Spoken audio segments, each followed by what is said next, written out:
Good morning, Morai Rabotai. We are continuing on Masechet Berachot, and we are on top of Daf Lamed Gimel Amud Aleph by 2 dots. The learning of Amud Yomi for Chodesh Mar Cheshvan has been sponsored by Shahab and Shena Rabbi for the health, happiness, and prosperity of the family, and that they should have nachat from the children. Has also been sponsored by the Hami family for Ilui Neshama of Yosef ben Allegra Simcha bat Rachel, Aliza Tal Yosara bat Chava Feivel. The Neshama should have an Aliyah. Amen. Amen. Now we are by 2 dots. Going on the Mishnah, this is 4 lines up from where the lines become widened. Even if you have a snake wrapped around your ankle, you should not stop. Now, the reason for this is because normally speaking, we don't assume that a regular snake, they're considered friendly, unless you know that they are not. And the Tosafot, for instance, over here says, Yerushalmi brings from the Yerushalmi that if you see Im haya nachash martia lavo kenegdo, if you see that a nachash is chasing after you and it's coming very quickly, and based on the knowledge that you have or the world has of nechashim, of the snakes, this is coming to hurt. Of course, you run for the hills as well. It's not something specific about nachash that always you don't stop. It really depends. Normally speaking, a nachash doesn't have to do anything with people. Even if they come, they wrap themselves, and most of them are not even poisonous. And even if they are, they're not necessarily going to bite. So therefore, if they are wrapped around your thing, you don't stop. The majority of them, they are harmless. Again, nowadays, if you have someone that knows the basic information about the nechashim based on the shape of their head and the pupil of their eyes and so on and so forth, so if you know, better to be careful. That this is a mu'ad, this is something that always or most of the time hurts. Of course, you will apply the halacha that we're going to see in just a line from now to snakes as well. So the Gemara elaborates on this and says, Lo shanu, Amar Rav Sheshat. Rav Sheshat said, Lo shanu ela nahash. This is only applicable to nahashim, to snakes. Aval akra, but scorpions, posek. You stop and you run for the hills. Why? Because scorpions, they are all poisonous, and they are mu'ad. They are very much likely to actually sting, to actually harm. So therefore, it's not that scorpion poison venom is more dangerous than that of a snake. It's just that most of the snakes are not poisonous, and those who are even, they're not going to necessarily be biting, but the scorpions do. So says the Gemara, Metiva, they asked the question to Gemara, Nafal legova rayot, if somebody falls into the den of the lions, so what do? There's a Gemara in Yevamot, Daf Kuf Chaf Aleph. The question there is, the general gist of the sugya there is, when a person does not show up and basically he is missing, a missing individual, his wife cannot get married. Unless you have a testimony that is sufficient to be to consider amount of witnessing his death. Of course, if you have 2 edim that to say we saw him being beheaded, or shot in the head, so then you know that he's dead, so his wife could go get remarried. How about if you didn't see that exactly, you didn't see the actual moment of death, but you saw something that would perhaps lead to his death? For instance, you saw that they threw him into the lion's den.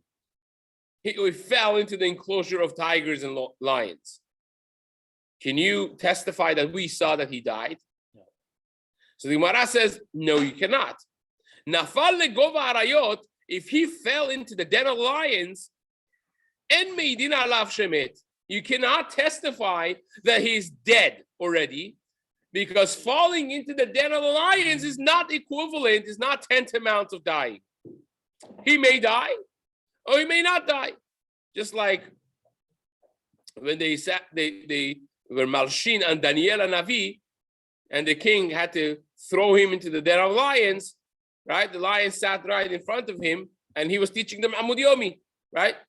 They didn't eat him. So now that was an element of miracle, maybe, but you've had even historically, this is what the Gemara says is very true. There have been people, unfortunately, that fell into the enclosure of lions and in zoos and whatnot, and not all of them were harmed. Many of them, they actually came out unscathed.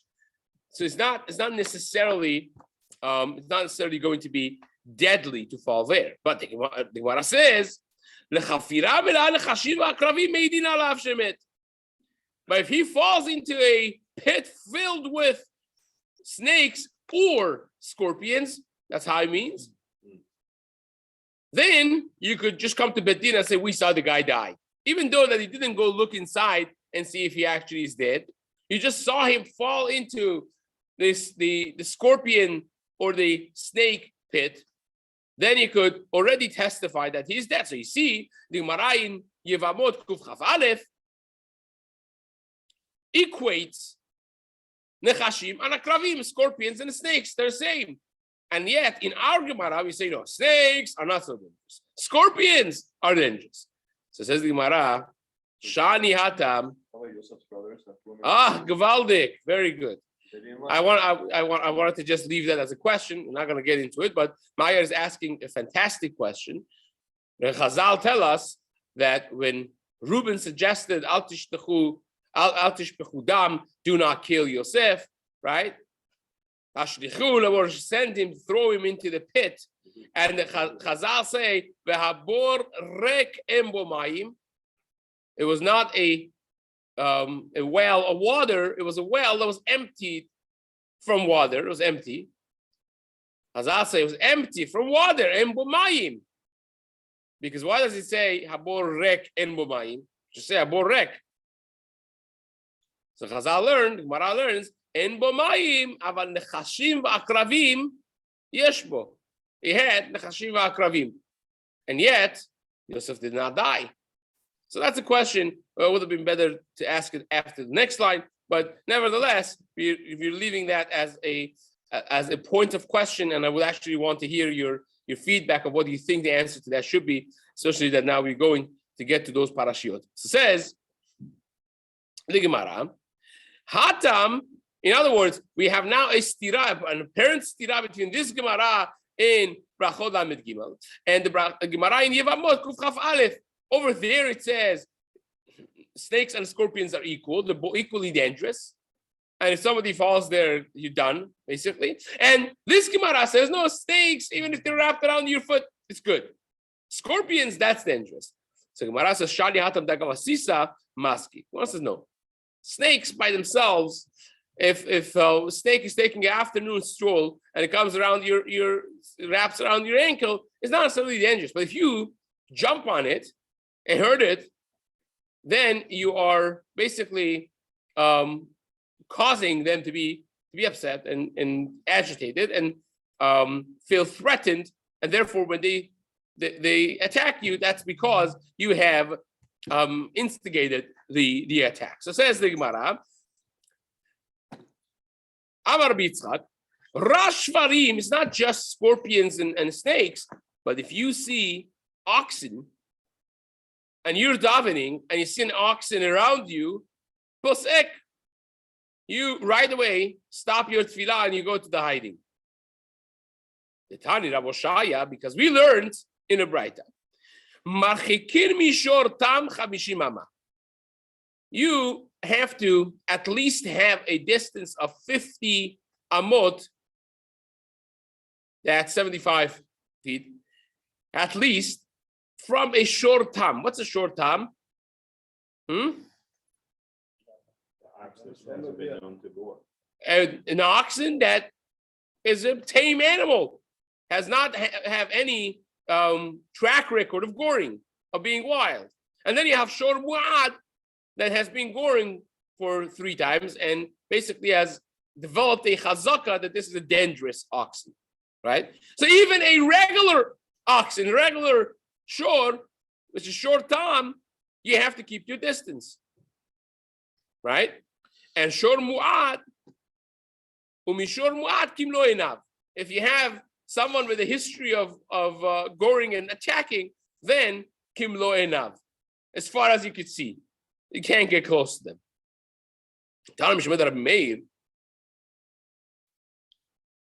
Resh Tura bedekula salik ra'agra v'shali darga.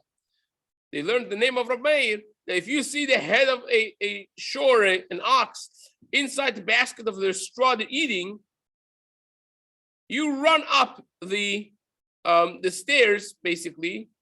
Back then, those stairs were basically a ladder. That's how you went to the second floor. You go up the second floor and you drop even the ladder. Of course, Rashi says over here, doesn't mean that you have to drop the ladder. You're not assuming that the cows are sophisticated to come up the steps. It's just telling you, you got to watch out. That's how bad it is. You have to right away take action because they could be dangerous. Amar Shmuel, Hanimidi Beshor Shahor. You have to specify that this is talking about a black oxen, Ubeyom Nisan, and in the season of spring, in the time of Nisan, because the Satan is dancing in between its horns, which is a very interesting concept. It's another concept that we're not going to necessarily spend time right now on it. But if you take a look at the last wide line in Rashi, it says Biyom Nisan, mitoch she'avru yemei hastav, sharas yeveshav, achshav ro'eh otah, ma'achal l'shayim, zod da'ato ala, zachal da'ato ala, v'nichnas po yetzer hara. Yetzer hara enters this cow. It's a very interesting comment. We usually never speak about animals having Yetzer hara. We understand people having Yetzer hara.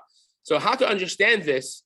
And you have other places in Tanakh and in Shas that we talk about, like animals being punished by whether it is by a cow that killed someone and or a cow that's killed for other reasons, and you find them being mentioned as punishment.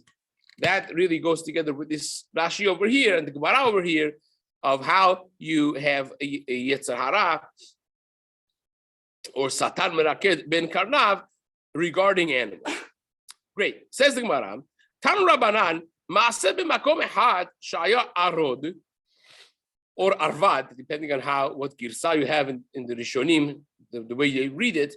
There was a place that had this creature, which Rashi says this is a crossbreed between a snake, a poisonous snake, and what we call it tzav. So this, arvad or arod, was a creature that nobody survived its attack. Nobody. Historically, if you were bitten by this, you wrote your tzava'ah right there and then, Shema Yisrael and Zeu, right? So there was a place that they had arod, and it was attacking people, it was killing people. They came and they told Rabbi Charina ben Dosa. Now, we learned a lot about Rabbi Charina ben Dosa. In a daf from now, we're going to learn much more about him as well. He was Melumat ben Isim. He was a miracle worker. He was a Bar Mofet, a tremendous personality, a Tzaddik Amur. So they told him, Amar lahem, show me where his home is. Where is the hole in the wall that he is in? They showed him where he is. Natan akevo al piahor. He took his shoe off. He put his foot by the opening of the Arod's house, basically. And sure enough, Yatzaun Shachor came out and bit him. Umet oto Arod. Instead of Rabbi Chanina ben Dosa dying or being affected, the Arod on the spot died. So what did he do? Netalo al ketfo. Haina ben Dosa takes this arod, the dead body of the arod, puts it on his shoulder. Veheviola bet midrash. He brings it to the bet midrash and puts it out on the thing over there. He says, Amar lahem re'u banai. See my children. En arod memit ela het memit. Arod cannot kill a person. Nothing could kill a person. You know what kills a person is the het.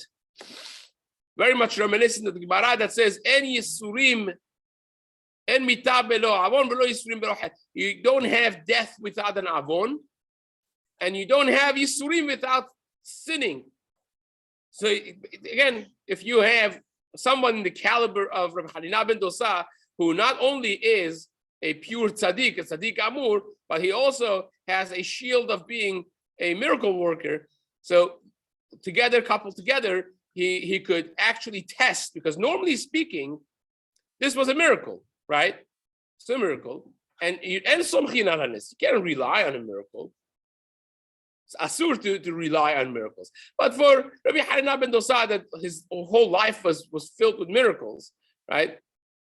For him, the concept perhaps of en somchin alanis was not the same concept halachically as it applied to other people, but nevertheless, he wanted to make a point, especially recognizing that his generation was the generation before the Khurban, and things that happened in his time. We spoke about him and his life and his legacy during our learning of Gemara Masechet Ta'anit, of how the Romans tried to take advantage of him, right, and others. So this is a lesson for the generation that he lived in, to realize that everything physically that even happens, really its source is in the spiritual world.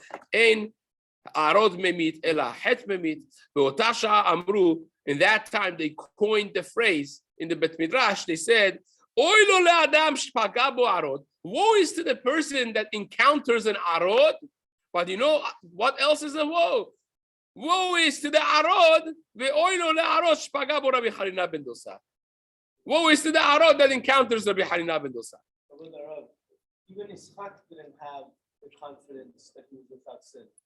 He prayed to Hashem. He said, "Maybe I lacked the merit." Yaakov Avinu. Yaakov.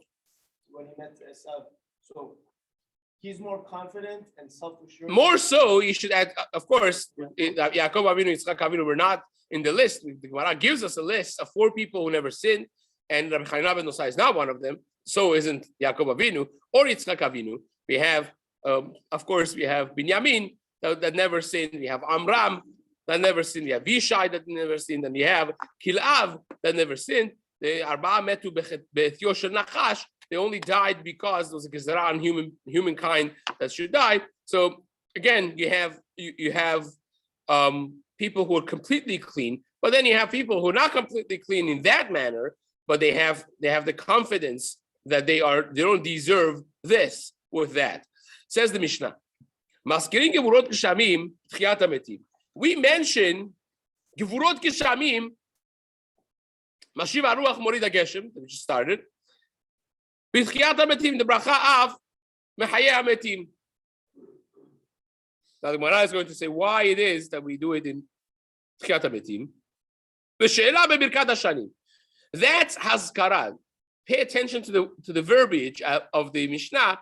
Mazkirin gevurot geshamim. You mention gevurot geshamim. It's not asking for it. We just say mashiv haruach. It's a shevach. Mashiv haruach morid hageshem. Hashem, you're the one that brings the winds and brings the geshem. So we're not asking him, please give us rain. We're saying you are the one that creates the whole system, the equilibrium that it's in the creation, how the winds come and they bring the clouds, and the clouds put the rain, and so on and so forth, which is a whole company of the water factory of the world. So you're the one that does it, but we're not asking officially for it. But she'elah, when you ask for it, you ask for it in Birkat Hashanim, which again is very interesting in Chutz La'aretz and in Eretz Yisrael. We don't start together Mashiv Haruach Morid Hageshem and V'ten Talmud Matar Livracha. We start Mashiv Haruach Morid Hageshem by Shmini Atzeret, and V'ten Talmud Matar Livracha we don't start until Shishim Yom Achar Tkufa, which in Eretz Yisrael they do it earlier. They do it Zayin Heshvan, And us, we do it 60 days after Tekufa, which usually comes to be 4th, 5th, or 6th of December, depending on what year it is. Regularly speaking, 4th or 5th of December. And the reason that this is we're giving December, which is a solar calendar date, is because it has to do with Tekufa, and Tekufa is solar. Okay, that's without getting into too much details of that. With Eretz Yisrael, they wait until Zayin Hashvan, coming up this week, because we believe that when you daven, things happen, right? Tefillot are accepted. And people came from all over Eretz Yisrael to Yerushalayim for Chag, for Shalosh Regalim. And now you start by Shmini Atzeret, you start saying, Hashem, please give rain. If you say it's going to start raining. And when it starts raining, what's going to happen? There's no asphalt, no cars, no trucks, no nothing. You're going back for the carriage and horse and bag and buggy. Again, that's what you're using. So you got to get stuck in the rain, get stuck in the mud, and people cannot go home, and it becomes dangerous if you're stuck in the middle of the bay. And people needed at least 2 weeks to get back to the farthest places from Yerushalayim, and hence you give 1 week from 22nd of Tishrei until Rosh Chodesh Cheshvan, another week until Zayin Cheshvan. By then, everyone is back home. Zayin Cheshvan is when they start Sheilat Tal Matar. But why is it, says the Mishnah, that we put it in Birkat Hashanim? The Gemara is going to discuss it in just a moment, but we do it in the Bracha Barech Aleinu, says the Mishnah, and Havdalah, and Motzei Shabbat, Motzei Yom Tov, we do in Honen Hadat. Rabbi Akiva says no. You don't insert Havdalah in one of the existing brachot, but rather, Omrah Bracha Revi'it Bifnei Atzma. The beginning of your tefillah, after you're finished with Ata Kadosh, Hakel HaKadosh, you say a separate bracha of Havdalah, and then you go to Ata Honen Hadat. That's Shitav Rabbi Akiva.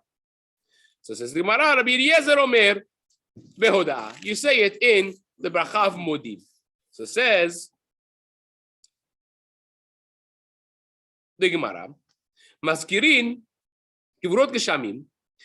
The fact that you mentioned Gvurot Geshamim in Tchiyat HaMetim, my Tama, why is it that you do it in the bracha of Mechayei HaMetim? Amar Rabbi Yosef mitoch shekula k'Tchiyat HaMetim, because this is equivalent of resurrection of the dead. Without rain, without water, we're dead. That's the most vital part of physical existence.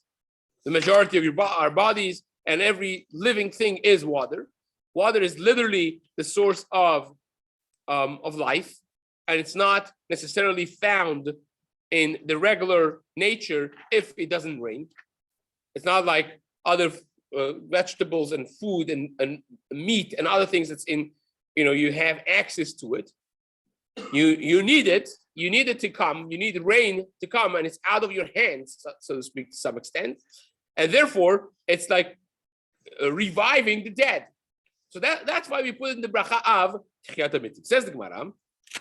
That's why they instituted it to be said in the bracha of Tchiyat HaMetim. Why do you say with 10 Talmud bracha asking for rain?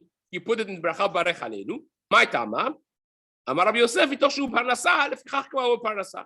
Because again, the agricultural system was 98% of the society's parnasa. 100 years ago, before the technology and the European industrial revolution and so on and so forth. Now it's exactly the opposite. Now it's 2%.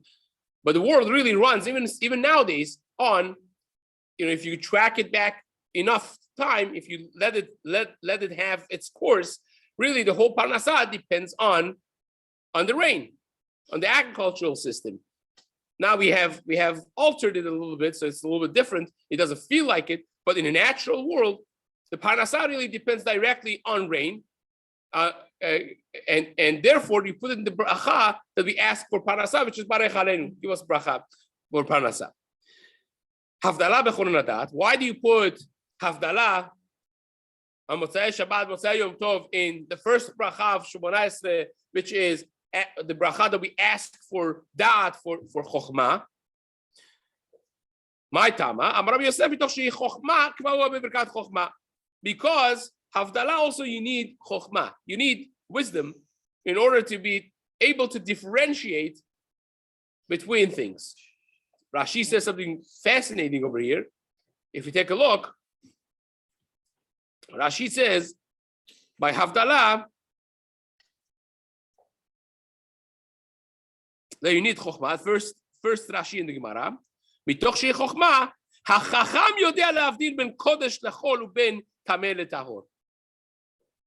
You need chokhmah in order to differentiate between kodesh lechol and between tameh letahor. And we say in the bracha of Havdalah, what do we say? Ben kodesh lechol uben or lechoshech uben Yisraeli la'amim, right? The differentiation between Yisraeli la'amim should be as clear as the differentiation between or lechoshech. We're not going to spend more time on that. Okay? It's for Sunday morning maybe.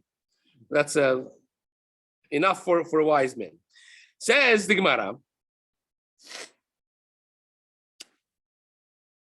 Rabbanan Amri, Rabbanan hold, mitoch shehi chol, lefichach k'va'hu bebirchat chol. Because now you're going from Shabbat to chol, to a regular mundane. So therefore, you put it in the first bracha that differentiates between the tefillah of Shabbat and chol. On Shabbat, do you have choren adat? Atah chonen? No, you don't have atah chonen.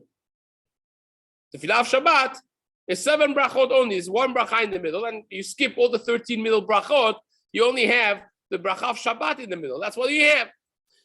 So the first 3 brachot is equal. Shabbat and chol is the same thing. The first bracha that shows you that you're in tefillah of chol is chonen atah chonen adam da'at. Therefore, the Havdalah, when you go from Shabbat to chol, also you put it in that bracha, the first bracha that shows that you're in the tefillah of regular weekday. Amar Rabbi gedolah da'at שניתנה בתחילת ברכה, גדולה דעת שניתנה בין שתי אותיות. Wisdom, da'at, knowledge is great because it's been mentioned between the 2 names of Hashem. שנאמר, כי אל דעות Hashem. So, Aleph Lamed, Kel, is the name of Hashem. De'ot is da'at, and then Hashem. So, the word da'at is sandwiched between 2 names of Hashem. And that shows the greatness of da'at. That from both sides, it is surrounded with the name of HaKadosh Baruch. And that, the Gemara understands, only happens to things that intrinsically, naturally, they are great concepts. Otherwise, you wouldn't have them sandwiched between 2 names of HaKadosh Baruch Hu. Says the Gemara, V'chol mi she'en bo da'at, de'ah, anyone that does not have de'ah, is not wise, does not have da'at, asur lerachem alav. It's asur to have compassion on them. Because that's, to have compassion on someone that does not have da'at ends up being cruelty to the world. Without getting too much into it, again, the Gemara says this in different contexts. You have another Gemara that says,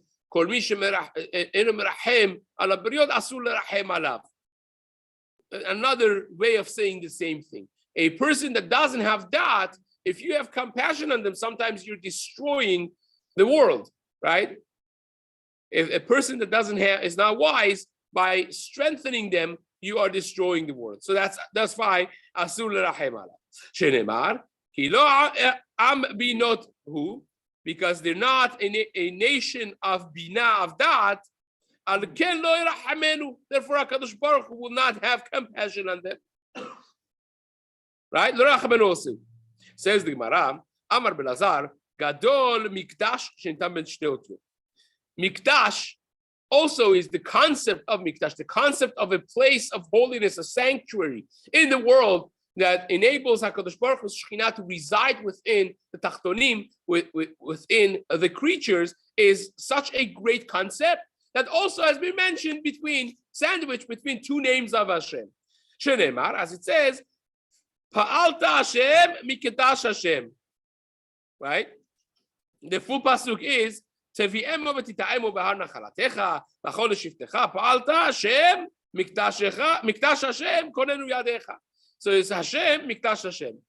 So you see that it is sandwiched between two names of HaKadosh Baruch Hu. Ve'amar, Rabbi Elazar, Kol Adam, sheyesh bo da'a, ke'ilu nivna bet HaMikdash biyamav. Any person that has da'at, it's as if some of Bet HaMikdash has been rebuilt in his time. Well, having one individual that has da'at and lives his life based on da'at, that's equivalent of Bet HaMikdash being built in his time. Why? Because because both of them have been compared by the means of being put, sandwiched between two names of HaKadosh Baruch. So Gemara is taking this very seriously, that anything that is been presented to us as the middle word between HaKadosh Baruch Hu's two names is something that the Torah is glorifying and showing us that this is important, and anything that is like that is comparable with the other things that are like that. Torah, in other words, very meticulously chooses what things it puts between the two names of HaKadosh Baruch. Says the Gemara, Matkif la Rab Acha Karchina. Rab Acha Karchina said, so I went through Tanakh. I actually found the third thing that's mentioned between the two names of Hashem, and it's not such a desirable thing. It's nekama. Nekama is revenge. You want to suggest that revenge is a great thing? Because that also, Shenemar, it says, El nekamot Hashem. So you have that also, same as the first one, Kel deot Hashem. It also says, Kel nekamot Hashem. Amar le, he looked him straight in the eye and said, yes, of course it is. Sure. In. Nekama also is very important. Bemiltam yagdolahi. Whenever nekama is a necessity, then it is important. The Gemara says, Ta'anit, Avdalit, other places as well, that sometimes Talmidei Hamim have to be very strong. The Gemara says, Kol Tamid Chacham, she'eno kasher kebarzel, eno Tamid Chacham. Elsewhere it says, Kol Tamid Chacham, she'eno nokem venoter kenachash, eno Tamid Chacham. A Tamid Chacham that's not nokem venoter kenachash. We spoke about nachash today, right? Does not hold grudge and take revenge like a nachash is not a Tamid Chacham. Now you have to understand the Gemara, what exactly that means, right? The Marsha, many other Mefarashim, but there is a concept of positive nekama, says the Gemara, right? V'hainu da'amar Ula, and that's what Ula said. Shte nekamot halalu lama. Why do you need two times nekama mentioned in the pasuk? Because it says kel nekamot Hashem, kel nekamot Hofia. In one pasuk, you have twice nekama mentioned, and says Ula achat letova ve'achat le'ra'ah. One of them is a positive, it represents positive nekama, positive revenge, and the other one represents a negative nekama, which about it the pasuk says lo tikom ve'lo titoris. A love, a negative commandment in the Torah is lo tikom. Thou shalt not take revenge. So that is a revenge which is negative, but there is a revenge that's positive. So says the Gemara, Dichtiv, Hofia mehar paran. How do I know that one of them is positive, one of them is negative? Because it says, Kel nekamot Hashem, Kel nekamot Hofia. And Hofia is a verbiage that's mentioned for in a different part for HaKadosh Baruch Hu, presenting the Torah to the nations and them rejecting it. And HaKadosh Baruch Hu taking revenge from them for rejecting and disgracing the Torah. As we find the same word, Hofia, mentioned for the presentation of Torah to the nations, but which was rejected by them. And the Pasuk says, in Dvarim, Vayomar Hashem miSinai ba, Hashem presented the Torah on Har Sinai, but you know what the history of it was? V'zarach miseir lamo. He presented it to Har Seir, the Esav, the Bnei Esav.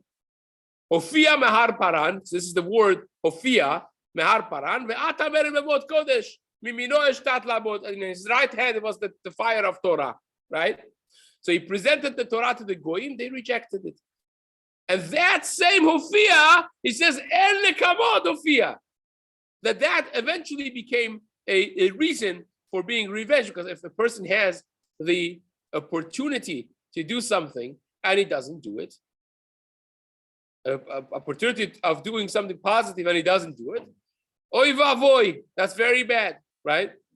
We mentioned this before when we did the previous Masechet, the duration of Masechet Megillah. We mentioned this, that Yarovam ben Nevat Yimach Shemo, he put agalim, he put golden calves in two places, and basically banned the people from going to Shalosh Regalim, going to Yerushalayim, and so whoever wants to bring Korban here, you bring it to the golden calves.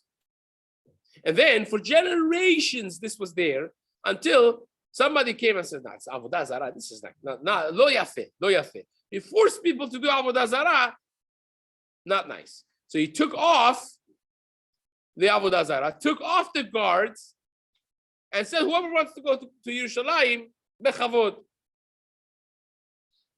And the generation after that, they experienced catastrophes. And the Gemara says, why did they experience catastrophes? Until now, you couldn't go.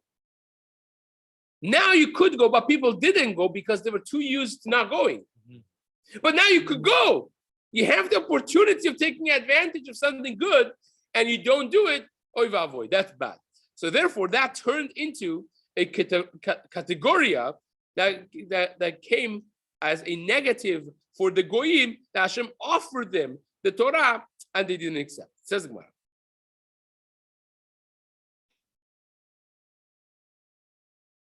L'ra'a, so this is L'tova dichtiv Hofia me'ar paran. L'ra'a dichtiv en lekamot Hashem en lekamot Hofia. So one of them is Hofia me'ar paran v'ata meruvot kodesh, and the other one is en lekamot Hashem en lekamot Hofia. Says the Gemara.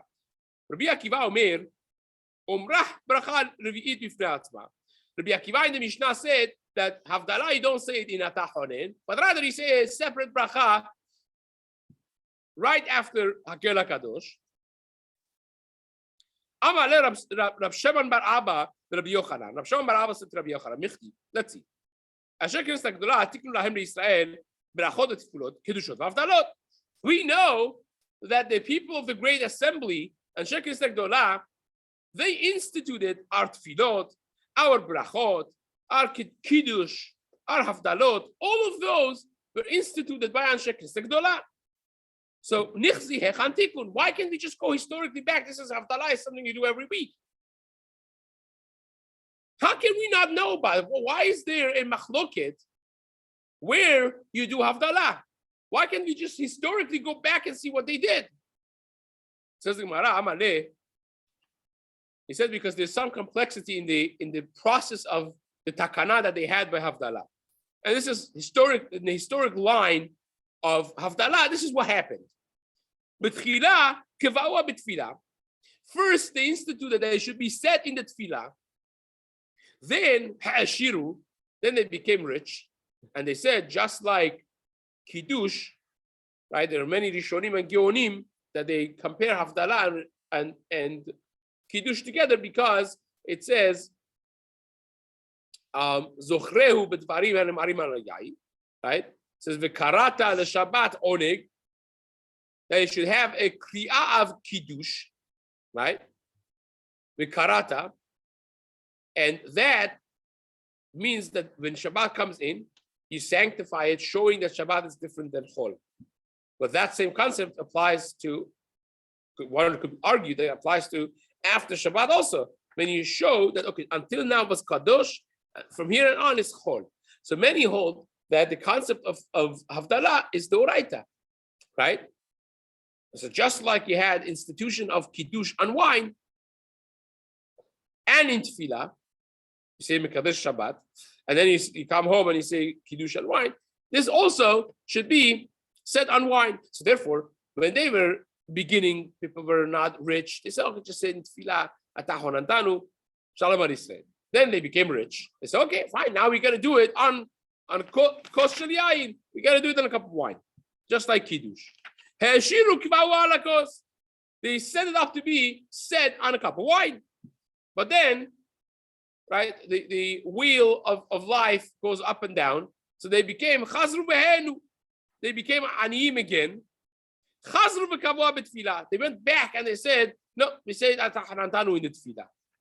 Vehem Amru, and they said, Hamavdil B'Tfilah Sarich Shavdil Alakos.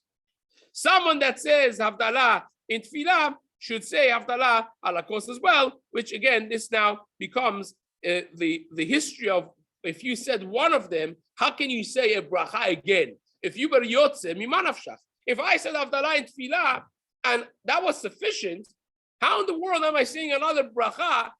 Isn't that considered a bracha shena slicha, a bracha that's not needed, which would be considered bracha batala, which is a fascinating topic for next year, but Hashem will discuss this in the days to come.